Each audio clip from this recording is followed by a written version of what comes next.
Hello दोस्तों, कैसे हैं आप सब। स्वागत है आप सभी का कॉमिक वर्ल्ड चैनल पर। तो चलिए दोस्तों, आज मैं आप लोगों के लिए लेकर आया हूँ राज कॉमिक्स में डोगा की स्वामी भक्त रखवाले सीरीज़ के आखिरी कॉमिक्स, जिसका नाम है डॉग प्रॉमिस।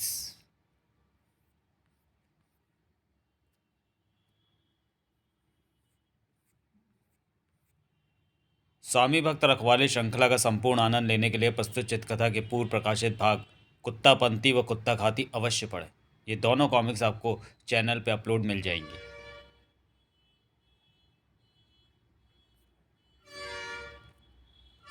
बुधवार समय सुबह 5 बजे। कभी कभी मन अनजानी आशंकाओं से घिरकर व्यथित और विचलित हो जाता है। वुफ को ऐसा लग रहा है जैसे कुछ बुरा होने वाला है। ना जाने आज मुझे ऐसा आभास क्यों हो रहा है। चल टाइगर, तेरी मॉर्निंग वॉक का समय हो गया है। क्या हुआ, आज बाहर नहीं जाना है क्या? कहीं इस पर ही तो कोई मुसीबत नहीं आने वाली। मैं भी क्या सोचने लगा, टाइगर की तो शक्ल देखना भी दुश्मनों के लिए मुसीबत है। क्या ये मात्र वहम है या हमारी छठी इंद्री किसी खतरे का संकेत देती है? अक्सर उस अनहोनी का एहसास हमें अपनों के लिए चिंतित कर देता है। कभी तो हम सतर्क हो जाते हैं और कभी हम इसे अनदेखा कर देते हैं। नज़रअंदाज करना महंगा पड़ जाता है। ओ नहीं टाइगर, चिंकू। अगर कुछ पास रह जाता है तो केवल पछतावा। होश मत खोना टाइगर, कुछ नहीं होने दूंगा तुझे। टाइगर को कुछ मत होने देना भगवान। टाइगर को कुछ हो गया तो मेरा पूरा परिवार बिखर जाएगा। अब यही मेरा इकलौता संसार रह गया है। आप तो जानते ही हैं कि मेरा बचपन कितनी तकलीफ़ों से होकर गुजरा। दोनों ने ऐसा क्या पाप कर दिया? खेलेंगे कूदेंगे नहीं तो बच्चों का विकास कैसे होगा? खबरदार, तूने इन्हें सर पर चढ़ा रखा है। परिवार को हैंडल करना आता है मुझे। बिना सज़ा के ये दोनों समझेंगे नहीं। जालिम पिता की कभी न थमने वाली यातनाएं सहते सहते तन और मन दोनों चित्कार उठता था। हर चोट पर आपको ही पुकारता था भगवान। कभी कभी लगता था कि आप सुनते ही नहीं, पर माँ कहती थी कि आप सुनते हैं, लेकिन आपका आशीर्वाद देने का तरीका अलग है। आपके दर पर देर है अंधेर नहीं। मैं अपनी माँ की हर बात को सच मानता था, इसलिए धैर्य रखा। मत मारो बापू, सड़ाक। घर में बापू के कानून इतने सख्त थे कि जीना मुहाल था। ठंडी रात में नंगे बदन घर से बाहर खड़े रहोगे तो अकल ठिकाने आ जाएगी। लेकिन माँ की ममता और आप पर विश्वास के सहारे खुद भी जी रहा था और अपने भाई बहन को भी सहारा देता था। भाई, मुझे बहुत सर्दी लग रही है। सर्दी तो मुझे भी लग रही है छोटे। तू मेरी गोद में सिर रखकर लेट जा। गली के कुत्ते मेरे दोस्त बन गए थे। मैं अक्सर उनको अपने हिस्से की रोटी दिया करता था। उस दिन वे अपने हिस्से की गर्मी मुझे देने आए थे। तब लगा था कि माँ सही कहती थी कि आपका आशीर्वाद देने का तरीका अलग है। मोहल्ले के दूसरे बच्चे हमारा मजाक उड़ाते थे। हम शर्म के मारे ज़मीन में गड़ जाते थे। अरे, कुत्तों को दूध पिलाओ भाई। बाप ने तो बेघर कर दिया था, पर लगता था भगवान के पास भी हमें छुपाने के लिए कोई आसरा, कोई चमत्कार नहीं था। फिर माँ की कही बात याद आ जाया करती थी कि जो चमत्कार करते हैं वे भगवान नहीं होते। भगवान तो कुम्हार की तरह जीवन को गढ़ते हैं। लेकिन वह शाम हमारे लिए कयामत की शाम साबित होने वाली थी। ये मेरे बॉस का कुत्ता टॉमी है। बॉस शहर से बाहर गया है, इसलिए कुछ दिन ये यहीं रहेगा। इंसानों से ज़्यादा समझदार है, एक आवाज़ में सुनता है, टॉमी चलो उधर बैठो। देखा, एक कुत्ता समझता, लेकिन तुम निकम्मों को जितनी मर्जी समझा लो, तुम्हारी समझ में नहीं आता कि पढ़ाई कितनी ज़रूरी है। छोटे का कल पेपर है। टीवी चलेगा तो वह कहाँ बैठकर पढ़ेगा? अभी बताता हूँ। पढ़ाई, अफसरी और डिसिप्लिन ने उनकी आंखों और दिमाग को धुंधला कर दिया था। वे इस हद तक सनक चुके थे कि उन्हें अपनी औलाद का दर्द महसूस होना बंद हो चुका था। यहाँ बैठकर पढ़ेगा। पढ़ने की लगन हो तो लोग गलियों में लैंप पोस्ट के नीचे भी पढ़ लेते हैं। अरे पर उसे तेज़ बुखार है। अगले दिन बापू उस मासूम की तपती हुई कलाई को पकड़ कर ले चले। मेरा दिल अंदर ही अंदर अपने भाई के लिए रो रहा था। मैंने तब भी आपको पुकारा कि आप किसी तरह रोक लें उसे, लेकिन आप अगर वह चमत्कार कर देते तो आपका भी तो डिसिप्लिन टूट जाता। बीमार बच्चे की जान लोगे क्या? वह पेपर नहीं देगा तो आसमान नहीं टूट पड़ेगा, बाप हो या कसाई। बच्चों के भविष्य के लिए बाप को कसाई बनना पड़ता है। उस दिन छोटे की लाश ही स्कूल से वापस आई। कसाई ने अपने बेटे को हलाल कर दिया था। मेरा मन बेकाबू हुआ जा रहा था, लेकिन फिर माँ की सीख ने रोक दिया। वह कहती थी कि पिता परमेश्वर समान होता है और दोनों ही मेरे धैर्य का इम्तहान ले रहे थे। मेरे बेटे के हत्यारे हो तुम। बकवास बंद कर। मैं इसका हत्यारा कैसे हो गया? क्या मैंने इसे गोली मारी है या चाकू मारा है? बापू छोड़ दो माँ को। माँ बुरी तरह घायल हो गई थी, लेकिन मेरे दरिंदे बाप ने उसके इलाज के लिए डॉक्टर को नहीं बुलाया। आपकी महिमा सिखाने वाली माँ भी छोड़कर चली गई। बस उस दिन मेरा धैर्य जवाब दे गया। माँ की मौत के बाद मैंने छोटी के साथ घर छोड़ दिया। मेरे साथ मेरे वे हमदर्द भी चल दिए। अपना और अपनी बहन का पेट पालने के लिए मैंने मेहनत मजदूरी की। छोटी को एक लड़का पसंद आ गया, मैंने उसका रिश्ता तय करवा दिया। लेकिन बापू को कहीं से भनक लग गई। वह बारात के इंतज़ाम हैंडल करने पहुंच गए। उनके अंदर परिवार के मुखिया होने का गुरूर अभी भी जिंदा था। समझी जी, एक तो तुम बारात देर से लेकर आए हो, ऊपर से और देर पर देर कर रहे हो। इस नाच गाने को बंद करवा कर दूल्हे को घोड़ी से उतारते क्यों नहीं? ओ वधू के बाप, पहले खूब डांस वांस होगा, तभी दूल्हा घोड़ी से उतरेगा। बापू को यह अपना अपमान लगा। वह तुरंत ही तैश में आ गए। उन्होंने उसे डिसिप्लिन सिखाने की ठान ली। बारात वापस चली गई। यह अपमान है हमारा। मैं ये शादी नहीं करूँगा। नहीं, ऐसा मत करो, मेरी बहन की ज़िंदगी का सवाल है। बारात वापस चली गई। उस गम में छोटी ने फांसी लगाकर खुदकुशी कर ली। मेरी तो जैसे सारी दुनिया ही लुट गई। मैं मुंबई पुलिस में डॉग हैंडलर बन गया।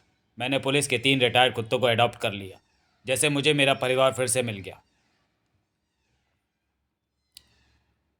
तुम तीनों तो मेरी आदतें बिगाड़ कर ही दम लोगे। कई बार ऐसा लगता है कि मैं डोगा हूँ। क्या उसकी कुत्ता फौज भी उसे उसकी वर्दी और हथियार ऐसी ला कर देती होगी? बचपन से ही कुत्तों के साथ रहकर मैं कुत्तों के हाव भाव समझने लगा था, और कुत्ते भी मुझे पसंद करने लगे थे। इस साथ ने ही मुझे सिखाया कि केयर करोगे तभी सही से हैंडल कर पाओगे। डॉक्टर की आवाज़ के साथ ही करुणाकर अतीत की यादों से बाहर निकला। मिस्टर करुणाकर, टाइगर की गोली निकाल दी गई है। अब वह खतरे से बाहर है, लेकिन उसे आराम की सख्त ज़रूरत है। शुक्र है भगवान का। माँ सही कहती थी कि आपके घर देर है अंधेर नहीं। आप करुणा का सागर हैं, इसलिए मेरी माँ ने मेरा नाम करुणा कर रखा था। वह कहती थी कि बेटा करुण, करुणा से ही इंसान इंसान बनता है। मोनिका और सूरज आज अष्टमी पर माता की पूजा कर रहे थे। श्री अम्बे जी की आरती जो कोई नर गावे, कहत शिवानंद स्वामी सुख संपत्ति पावे। सूरज, प्रसाद लो और मुझे वचन दो कि 2 दिन तक तुम कोई हिंसा नहीं करोगे, डोगा बनकर भी नहीं। मैं वचन देता हूँ कि 2 दिन तक डोगा कोई हिंसा नहीं करेगा। वैसे भी डोगा हिंसा नहीं करता, डोगा इंसाफ करता है। हेलो मोनिका, तुम्हें अभी तुरंत दवाइयों की डिलीवरी लेने जाना होगा। ठीक है बेबी मैम, मैं अभी निकल जाती हूँ। मुझे जाना होगा सूरज, अर्जेंट दवाइयों की डिलीवरी ले जाना है टीसी। ठीक है, तुम भी अपना ध्यान रखना। मोनिका के जाने के कुछ देर बाद सूरज व्याकुल से खिड़की के बाहर ताक रहा था। सूरज, भजन वाली मैया को ढूंढ रहे हो क्या? मैया के भजनों की आदत पड़ गई थी चाचा। आज दिन की शुरुआत मधुर नहीं हुई, आगे भी पता नहीं कब होगी। उस शैतान नीटू पंडा ने मैया को बुरी तरह घायल कर दिया है। क्या तू उसमें अपनी माँ को देखने लगा है? मैं दुनिया की हर माँ में अपनी माँ को देखता हूँ अदरक चाचा। बताओ ना अदरक चाचा कि माँ कैसी होती है। क्या मुझे कभी माँ की ममता नसीब होगी? क्या कभी मेरा बचपन वापस लौट पाएगा? भिक्षाम देही। सुना है अदरक चाचा की माँ अपने जिगर के टुकड़े के पीछे भाग भाग कर उसे रोटी के निवाले खिलाती है। बच्चा जब तक सो ना जाए तब तक उसका सिर गोद में रखकर उसे लोरी सुनाती है। मैंने तो हमेशा फेंके हुए टुकड़े ही खाए। मेरे सिर के नीचे तो भीड़ की कठोर चट्टानें ही थीं। कानों में लोरियों की जगह शैतानों के ठहाके थे, जिन्हें सुनकर नींद ही कहाँ आती थी। क्या काली माँ से भी ज़्यादा स्नेह देती मुझे मेरी माँ? कहते हैं कि बच्चे तो भगवान का रूप होते हैं। अपने खुदा से पूछकर बताना चाचा कि पैदा होते ही मैंने ऐसा कौन सा पाप किया था कि मुझे माँ नसीब नहीं हुई। मेरी भी माँ होती तो शायद मैं इतना हिंसक ना होता। उसके आंचल में जाकर सब भूल जाता हूँ। मुझे मेरे जीवन को सुकून मिल जाता अदरक चाचा। उधर अपनी पुकार अनसुनी देखकर साधु जाने के लिए पलट गया। ठहरिए महात्मन, खाली हाथ मत जाइए। हमने तो कई बार भिक्षा मांगी बालक, किंतु हमारी पुकार तुझ तक नहीं पहुंच पा रही थी। क्षमा चाहता हूँ महात्मन। तेरी पुतलियों में ज्वाला है, लेकिन पलकों में अथाह करुणा का सागर है। अपनी पलकें बंद कर खुद में झांक और इस ज्वाला को बुझा दे बालक। अपने मन को काबू में कर बालक, वरना एक दिन यह दुनिया इस ज्वाला से भस्म हो जाएगी। और हम लहू से सने हाथों से भिक्षा ग्रहण नहीं करते बालक। हम चलते हैं। जब सूर्य ग्रहण होगा और कुत्ता रोएगा तब मिलेंगे। अपने उलझे हुए दिमाग को भटकाने के लिए सूरज ने कमरे में आकर टीवी चला दिया। लेकिन आज टीवी उसके दिमाग को और उलझा देने वाला था। स्ट्रीट डॉग्स पर मंडराया संकट। स्वामी भक्त रखवाले जा रहे हैं मौत के मुंह में। अब एक सनसनीखेज खबर कुरला के शांति मोहल्ले से आ रही है, जहां एक सामूहिक विवाह समारोह में डोगा द्वारा मासूम लड़कियों के विवाह रोके गए। शेर सवार मां दुर्गा ने नीटू पंडा को मौत के मुंह में पहुंचाया। घटना का विवरण सुनिए मौकाए वारदात पर मौजूद दुल्हनों की जुबानी। अब ये क्या पहेली है?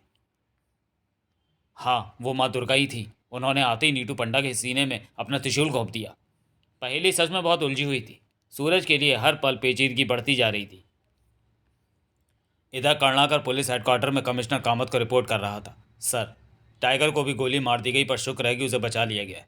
जानकारी मिली है कि इसके बैच के 5 और कुत्ते जैकी, ब्रांडो, कोबरा, बुलेट और डमडम को भी मार दिया गया। ओह, ये तो 8 कुत्तों का बैच था ना, जिन्हें कुछ साल पहले रिटायर किया गया था। इन्हें किसी खास वजह से निशाना बनाया जा रहा है। कुत्तों से भला किसी को क्या खतरा हो सकता है? इसका पता तो वे कुत्ते ही दे सकते हैं जिन्हें कोई अपना शिकार बना रहा है। लेकिन कुत्ते हमें कैसे बताएंगे? हमें नहीं, उसे बताएंगे जो कुत्तों की भाषा जानता है, यानी डोगा। डोगा को ढूंढो और साथ ही ये भी पता लगाओ कि बाकी के दोनों कुत्ते कहाँ और किस हालत में हैं। जी सर, लेकिन डोगा तो कानून का मुजरिम है। हम उससे मदद कैसे ले सकते हैं, और भला वह हमारी मदद क्यों करेगा? कर्णाकर, मुजरिम यदि कानून की मदद कर रहा हो तो उसे वादा माफ गवाह बनाया जाता है ना। चिंतातुर कर्णाकर अपने घर पहुंचा। टाइगर, तू भी तो उन 8 कुत्तों में शामिल है। क्या तू जानता है कि तुम पर जानलेवा हमला क्यों हो रहे हैं? पर तू जानता भी होगा तो मुझे कैसे बताएगा? मैं अपने इशारे तो तुझे समझा देता हूँ, लेकिन तेरी भाषा कैसे समझूंगा? टाइगर उसके सुख दुख का इकलौता साथी था। उससे बात करते हुए उसे हमेशा ही ऐसा लगता था कि वह उसकी सब बातें सुनता और समझता है। कमिश्नर साहब का कहना है कि डोगा को ढूंढो। वह तुम्हारी भाषा समझता है, लेकिन उसे कैसे ढूंढूं, वह मेरी समझ में नहीं आ रहा। अपनी असीम पीड़ा को नज़रअंदाज करके टाइगर किसी तरह उठा और कमरे के बाहर की ओर चल पड़ा। कुछ ही पलों में वह वापस लौट आया। कूं, कूं, फुफ फुफ। ये तो डोगा की पैंट के कपड़े का टुकड़ा है जो उस दिन तेरे मुंह में दबा रह गया था। ओह, इसमें डोगा की गंध, जिसे सूंघते हुए इसकी मदद से तू मुझे डोगा तक पहुंचा सकता है। उसे फिर एहसास हुआ कि टाइगर उसकी सब बात समझता था। मुझे माफ़ कर दे टाइगर, मैं जानता हूँ कि तू इस हालत में तेरा इस मिशन पर निकलना तुझे मौत के मुंह में ढकेलना है, लेकिन देश की रक्षा के लिए तेरा यह आखिरी फर्ज निभाना ज़रूरी है। आज का दिन शायद सभी पर भारी गुजरने वाला था। इस दवा के कंसाइनमेंट की गंभीर बीमारियों से पीड़ित स्ट्रीट डॉग्स के इलाज के लिए शीघ्र आवश्यकता है। मुझे सुजाकी की तरफ इस कंसाइनमेंट को पिक करने की ड्यूटी मिली है। मिस मोनिका, ये सभी दवाएं नकली हैं। शायद इसलिए कुत्तों की भी मौत हो रही है और वे भी ठीक भी नहीं हो पा रहे। हमें एक गुमनाम कॉल में इन नकली दवाओं की खेप के बारे में बताया गया था। आई एम सॉरी, आपको मेरे साथ डोंगरी पुलिस स्टेशन चलना होगा। आप खुद को गिरफ्तार समझिए। आप सुनिए तो। डोगा के लिए समस्याएं अपनी जड़ें फैला रही थीं। उसी समय हड़बड़ाया हुआ सूरज लॉयन ऑकल्ट में प्रवेश कर रहा था, जहाँ बेहद चिंतित हल्दी चाचा उसके इंतजार में चहलकदमी कर रहे थे। हल्दी चाचा, आपका फ़ोन मिलते ही मैं चला आया। बताइए, आप किस इमरजेंसी का जिक्र कर रहे थे? सूरज, मेरी शिष्या आरती, वह कल शाम को यहाँ से निकली थी, तब से गायब है। न जाने क्या हुआ है उसके साथ। लेकिन यह भी तो हो सकता है कि वह किसी दोस्त के घर चली गई हो। वह खुद नहीं जा सकती सूरज, शी इज़ ब्लाइंड। लॉयन ऑकल्ट की कार ही उसे लाने छोड़ने जाती थी, रोज़ाना की तरह कल भी गई थी। हिम्मत सिंह उसे घर के बाहर हिफाजत के साथ छोड़कर आया था, लेकिन बावजूद इसके वह घर नहीं पहुंची। उसके माता पिता और हम सब कल से परेशान हैं। पुलिस में रिपोर्ट लिखवा दी है, वो अपने तरीके से तहकीकात कर रही है। मैं चाहता हूं कि इसकी तलाश डोगा करे। आप हताश ना हो हल्दी चाचा, ऐसा ही होगा। लेकिन एक अंधी लड़की आपकी शिष्या कैसे बन गई? वह बचपन से अंधी नहीं है सूरज। बदनसीबी ने उसके 5वें जन्मदिन पर उसकी दुनिया अंधेरी की। उसके पापा ने उसके सिर पर स्नो स्प्रे किया जब वह केक पर लगी कैंडल्स बुझा रही थी। हैप्पी बर्थडे आरती। जलनशील स्प्रे ने तुरंत कैंडल्स की आग पकड़ ली। आरती! उसकी आंखों की रोशनी को बचाया नहीं जा सका, लेकिन वह एक बहादुर लड़की थी। उसने हालात के हिसाब से खुद को जीना सिखाया। उधर 7 कदम पर टीवी, इधर 5 कदम पर फ्रिज। बड़े होने पर उसके माता पिता ने उसकी आत्मरक्षा का ध्यान रखते हुए उसका दाखिला लॉयन ऑकल्ट में करवाया। उसने मुझसे जूडो कराटे सीखना शुरू किया। बहुत खूब आरती बिटिया, या! मैं तो उसकी खूबियाँ देख देख कर ही दांतों तले उंगली दबा लेता था। क्या आज मुझे आपके इन चारों शिष्यों से फाइट करनी, हल्दी चाचा? लेकिन तुझे कैसे पता लगा कि यहाँ 4 शिष्य हैं? इनकी सांसों की आवाज़ों से मुझे इनकी दिशाओं, इनकी संख्या का ज्ञान हो रहा है। फिर भी तुझे ये कैसे पता लगा कि ये सभी मेरे शिष्य हैं? यहाँ और लोग भी तो हो सकते थे। ये पता लगाना तो बहुत आसान है हल्दी चाचा। मैं शॉर्ट पैंट, साड़ी और कराटे की वर्दी की सरसराहटों को पहचानती हूँ। मैं तो इन चारों के नाम भी बता सकती हूँ। अंधी हूँ चाचा जी। जानती हूँ कि मुझे अपने नाक कान से आंखों का काम कैसे लेना है। साए! लोग तो आंखों से केवल सामने ही देख पाते हैं, लेकिन वह तो आठों दिशाओं में देख सकती थी। कुछ महीने पहले उसे सड़क पर कुछ गुंडों ने अकेली समझकर घेर लिया था, लेकिन आरती ने उनको चारों खाने चित्त कर दिया।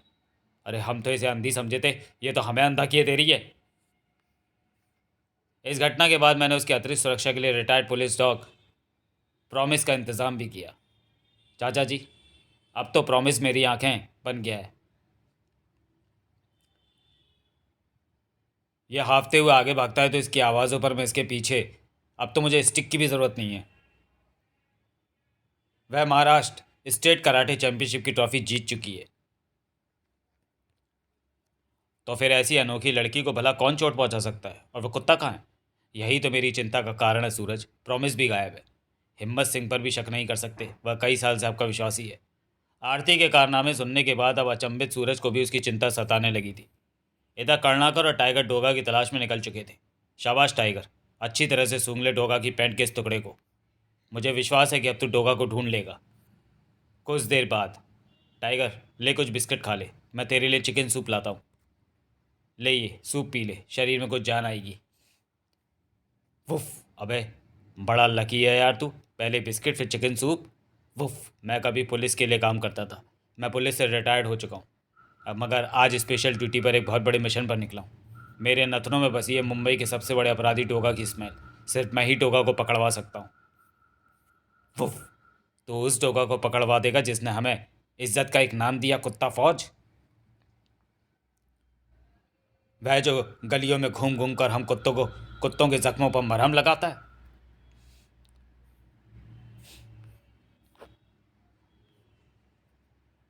मेरा नाम पीलू। एक बार मेरी टांग पर कार का पहिया चढ़ गया था, तो वो डोगा ही था जिसने मेरी टांग पर प्लास्टर चढ़वाया। घबरा मत पीलू, तेरी चोट ठीक हो जाएगी। क्या? उसका नाम दारा है। कितने ही बूढ़े बच्चों की मदद की उसने, लेकिन फिर भी एक एहसान फरामोश लड़के ने हॉकी से उसका मुंह सूत दिया, क्योंकि यह उसके दरवाजे पर सोता था। वह भी इसलिए ताकि कोई चोर उचक्का उसके घर में ना घुस जाए, क्योंकि उसके माँ बाप अपनी जॉब्स के कारण उसके साथ नहीं रहते थे। तब वो डोगा ही था जिसने उसके घायल जबड़े का इलाज किया था। चलो टाइगर, अपना काम फिर से शुरू करें। वुफ, डोगा ने कुत्ते का मास्क लगाया, हमारी बिरादरी की कद्र बढ़ाई। अबे कुछ तो शर्म कर, तू उसी डोगा को पकड़वाने चला है, बिरादरी का नाम डुबोएगा क्या? वुफ, मैं ड्यूटी पर हूं, और मेरे लिए ड्यूटी ही सर्वोपरि है। डोगा कानून की नज़र में एक अपराधी, और मैं अपनी ड्यूटी से गद्दारी नहीं कर सकता। वाह रे देशभक्त, आज इंसान भी अगर अपने कर्तव्य के प्रति ऐसे ही जज्बा रखे तो मजाल है कि कोई देश की गरिमा की तरफ आंख उठाकर भी देख सके। और इधर जब अदरक चाचा और बचीता को मोनिका की गिरफ्तारी की सूचना मिली तो वे फ़ौरन थाने पहुंच गए। इंस्पेक्टर साहब, ये रहे मोनिका की ज़मानत के पेपर्स। मैं पेपर्स चेक कर लूँ, इसके बाद आप इन्हें ले जा सकते हैं। सूरज नहीं आया चाचा, वह अपने काम में बिजी है। सूरज को तो अब शायद सांस लेने की भी फुर्सत नहीं मिलने वाली थी। वो डोगा बनकर आरती की कॉलोनी में छानबीन करने पहुंच चुका था। डोगा, कैमरा कॉलोनी के गेट पर लगा हुआ है। ये है हमारी कॉलोनी के उस समय की सीसीटीवी फुटेज। हिम्मत सिंह आरती और कुत्ते को लेकर कॉलोनी के गेट से अंदर जा रहा है। आरती शीशे से सिर टकराए सो रही है, और जब हिम्मत सिंह कार वापस लेकर जा रहा है तो कार में आरती नहीं है। इसका मतलब उसने आरती को कॉलोनी के अंदर छोड़ा है। मुझे एक बार हिम्मत सिंह से मिलना होगा। डोगा हिम्मत सिंह से मिलने लॉइन अकल्ट पहुंचा। डोगा, मैंने तो आरती बिटिया को उसके घर के पास छोड़ दिया था, ना जाने कहाँ चली गई। मैं भगवान से वही दुआ कर रहा हूँ कि वह जहाँ भी हो ठीक हो। लड़की जात है, उस पर अंधी भी। डोगा की तहकीकात शुरू हो चुकी थी। कार की सीट फटी हुई है, क्यों है? प्रॉमिस पंजे मारता रहता, उसी से फट गई होगी। गहन तहकीकात के लिए हर तथ्य, हर नुक्ते को बहुत संयम के साथ बड़ी बारीकी से देखा और परखा जाता है। हिम्मत सिंह से पूछताछ करने के पश्चात डोगा लॉयन ऑकल्ट से निकल गया। जो भी गड़बड़ हुई वह कॉलोनी के गेट और उसके घर के बीच हुई है। मुझे एक बार फिर से उस सीसीटीवी फुटेज को बारीकी से देखना होगा। हर गुजरता पर आरती के जीवन पर भारी पड़ सकता है। आरती जिंदा थी। उस अंधेरे गोदाम में उसकी दर्दनाक चीखें गूंज रही थी। क्यों? चींटों के काटने पर दर्द हो रहा है? मैंने भी तुम्हारे कारण बहुत यातना सही है आरती। आज गिन गिन का बदला लेने का वक्त है। हर गुजरता पल वाकई उसकी ज़िंदगी पर भारी पड़ रहा था। तूने मुझे हराकर महाराष्ट्र स्टेट कराटे चैंपियनशिप अपने नाम कर ली। मैं एक अंधी से हार गई। उस हार के कारण अपमान के कितने घूंट पीने पड़े थे मुझको। आ! हार के अपमान ने उस लड़की को अंधा किया हुआ था। नफरत ने उसके अंग अंग में हिंसा भर डाली थी। पापा को एक नई कार गिफ्ट करना चाहती थी मैं, लेकिन नहीं कर पाई। स्टेट चैंपियनशिप में हिस्सा ही नहीं ले पाई तो नेशनल चैंपियनशिप तो अब मेरे लिए सपना ही हो गया। वह सब हुआ तेरे कारण। खच। लेकिन इसमें मेरा क्या कसूर है रुचिका? मैंने खेल को खेल की भावना के साथ खेला। देखो तुम ये नफरत भुला दो, मैं किसी से कुछ नहीं कहूँगी। आई आई आई प्रॉमिस। घबराओ नहीं, आज के बाद हम तुमसे सारी नफरतें भुला देंगे बेटी, क्योंकि आज के बाद तुम जिंदा ही नहीं रहोगी, ना तुम और ना तुम्हारा ये वफादार बॉडीगार्ड कुत्ता था। लेकिन पापा, अभी तो इसे मेरी यातना सहते हुए एक ही दिन बीता है। इसने जितने घाव दिए उतने दिन तो मैं इसे यातना दे लूँ। हल्दी चाचा का वफादार ड्राइवर हिम्मत सिंह था वह।